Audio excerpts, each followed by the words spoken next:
Thank you, Jordan. It is, of course, a pleasure and a real honor to be among so many friends and colleagues from broadcasting today. So congratulations to all the inductees, especially Mike Adams, whose morning show I had the honor of stepping into about a year ago. So congratulations to Mike, but to all the inductees. I have known John Garabedian for over 35 years. I've worked for and with John at WGTR in Natick, WGTF on Nantucket, Radiocraft, Super Radio, V66, WBC on the Rock of Boston, and KISS 108, and a few other projects and endeavors along the way. As a broadcaster, a true broadcaster for more than 50 years, John is what many of us in radio and television can only aspire to. He is the whole package. He does it all. He's an on-air talent with few peers. He possesses an incredible sense of programming. He's made his mark in station management as a general manager in both radio and in television. As a salesperson, he and Arnie traipsed around and raised the venture capital to put V66 on the air. Even in engineering, the technical area, which is an area which many on-air people, in which they fear to tread, John is a one-person department. While many of us, anybody have one of these cards, the radio telephone thing that you filled out the form for?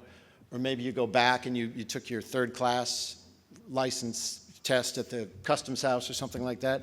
John had his first class radio telephone license at the age of 17, which is remarkable.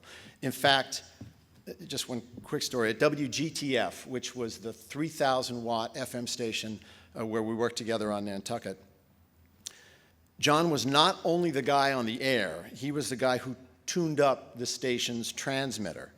He was also the guy who negotiated the lease with the FAA for the tower space.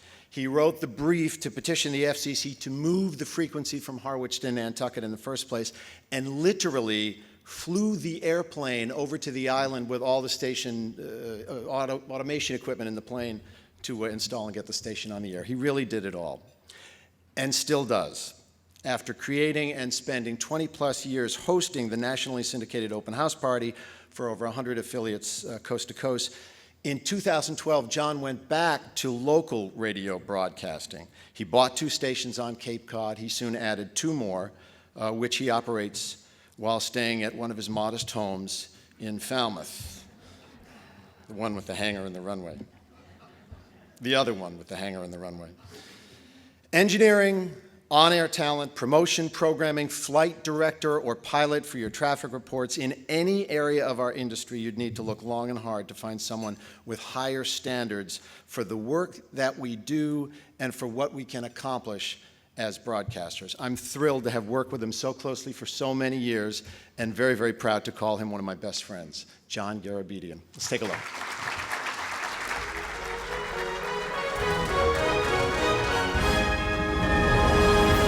Biggest thrill was getting the station on the air, and then within 60 days, the station just blew its way right into Boston, and everybody loved it. Hi there. Who's this? This is Jeff. Hello, Jeff. What do you want to hear? I want to hear Champagne Supernova from Oasis. Oh, how about every last drop of the song, all 7.5 minutes? Please. What did you do last night? I slept a lot. Oh. Well, I hope tonight you won't. Not at all. I'm listening to Open House Party. That's it. Fully rested, ready for action. Thanks for calling Open House Party.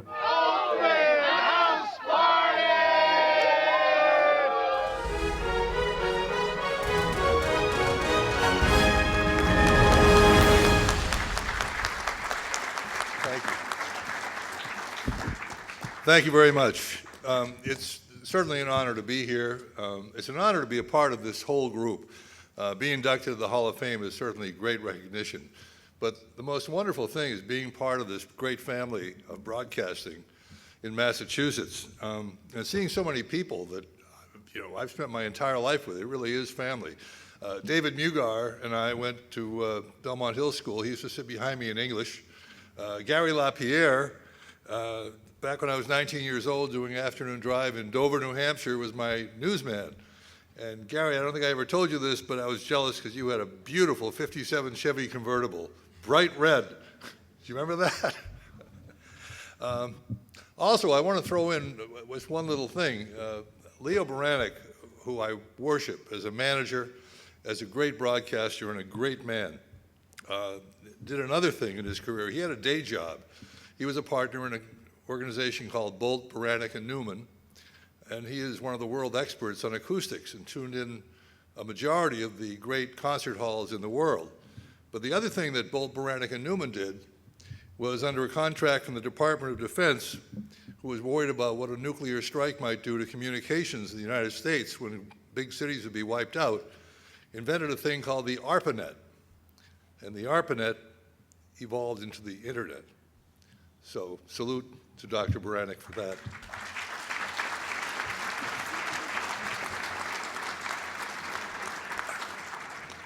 As we go through life and become who we are all shaped by the people in our lives and by people who aren't in our lives. And I really thought today, what am I going to talk about? I don't want to talk about me, I do that enough. But having gratitude and appreciation for lots of people and the people who got me to where I am.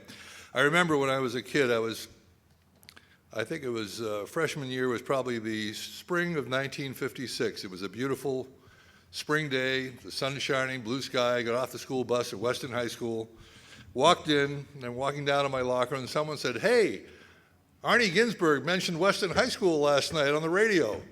I said, "Who's Arnie Ginsburg?" 2 years later, a classmate of mine and I made a record. And we called Arnie Ginsburg and said, "We have this record. Can we play it for you? Will you play it on your show?" He said, "Well, bring it in and let me hear it in the afternoon." So we drove into Brookline to the WBOS studio on Com Ave, which is now the Mass Turnpike. And he said, "All right, come back tonight around 9:30. I said, "Well, how do we get in?" He said, "Oh, the door will be open." So we showed up at this kind of dirty place, and we went up the stairs, and I think the Polish hour or the Irish show or the Armenian hour, whatever it was ending, and Arnie was there, "Come on in," and he put us on the air and he played our song. And Ed talked to us. It was the first time I was ever on the radio. And never did I envision that many years later he'd become a good friend and my business partner as we started V66 together, and he's been a great influence on my life. In 1972, we put a brand new radio station on the air in MetroWest and hired a young guy named Craig Howard. Craig had just gotten out of the service. He was a Green Beret in Vietnam. He'd been a medic, and that's a tough job. Craig also had been under the Agent Orange syndrome, the pock marks on the face, mood swings, depression, different things. But he was a great guy, really great guy. Unfortunately, he died young at 43, perhaps from the Agent Orange stuff. But Craig used to have some great sayings, and everything was a saying and a slogan. What happens to you, you let happen to you. That was my second favorite. His favorite, my favorite of all his sayings was, every misfortune is a fortune in disguise. And life is like that. When God gives you lemons, make lemonade. And so through my life, I've always thought of some of these sayings and tried to live that way. And one of the greatest misfortunes in the history of my life started over 100 years ago when the Turks massacred the Armenians, starting in the late 1800s. My grandfather moved out of Armenia, came to America, moved into Cambridge. About 15 years later, 1908, my mother's father left Armenia and came to Malden. And they met, and they had a family, and my two sisters were born, and I was born. And our mother, who had this background, didn't get her citizenship until the 1940s, always brought us up to believe America is the greatest country on earth, that you can do anything here. You can be whoever you want to be. Take advantage of it. She also taught us a lot of other lessons in life. She was a wonderful person. I've said many times I was lucky to know her, let alone have her be my mother. But she taught us, simplify your life, be happy. Nothing's more important than being happy. Nothing. You want money? No. You want to be happy. Money's what makes you happy. You want power? No. You want to be happy. Power is what makes you happy. But does it really make you happy?